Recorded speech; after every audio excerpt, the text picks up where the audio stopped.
Bonjour à tous. Aujourd'hui, je vous propose de discuter de deux sujets d'actualité.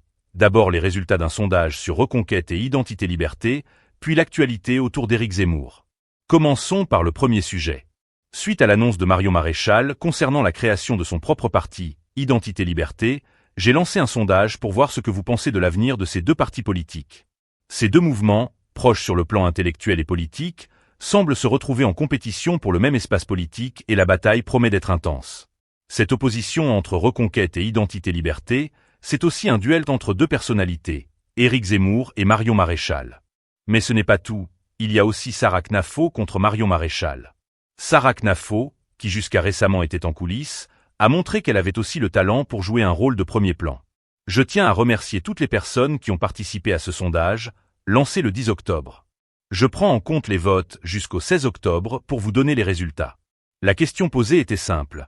Qui s'imposera entre Reconquête, Identité Liberté ou bien allons-nous assister à une compétition serrée sans vainqueur clair?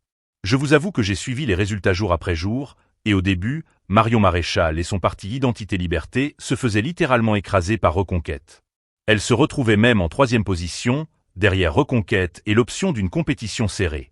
Mais progressivement, des votes en faveur d'Identité Liberté ont émergé, permettant à Marion Maréchal de regagner du terrain. À la date du 16 octobre, voici les résultats. Reconquête s'impose avec 57% des votes. Identité Liberté arrive en seconde position avec 24%. Et l'option d'une compétition serrée clôture la marche avec 19% des votes. Il sera intéressant de voir lors des prochaines élections si cette tendance se confirme. C'est dommage que des lignes politiques aussi proches, qui prônent l'union, se retrouvent divisées en plusieurs partis concurrents. Cette situation risque de disperser les voix lors des élections. Passons maintenant au deuxième sujet, l'actualité d'Éric Zemmour. Je dois commencer en vous prévenant que l'algorithme de YouTube est parfois capricieux, notamment avec certains mots. Alors, au lieu de dire le titre du livre d'Éric Zemmour, nous allons l'appeler « La fin de la France ». Je mettrai la couverture du livre à l'écran pour que tout le monde comprenne de quoi je parle. Désolé pour ce langage codé, mais c'est le prix à payer pour éviter des sanctions de YouTube.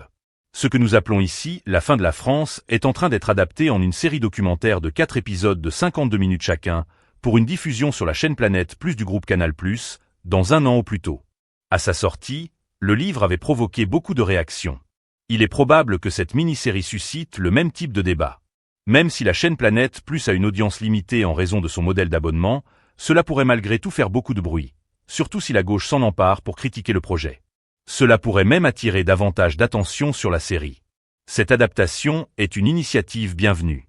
Elle pourrait permettre à des personnes qui n'ont pas lu le livre de découvrir les idées d'Éric Zemmour et de constater que ce qu'il avait annoncé il y a des années se réalise aujourd'hui sous nos yeux. N'hésitez pas à me donner votre avis dans les commentaires sur les deux sujets abordés dans cette vidéo.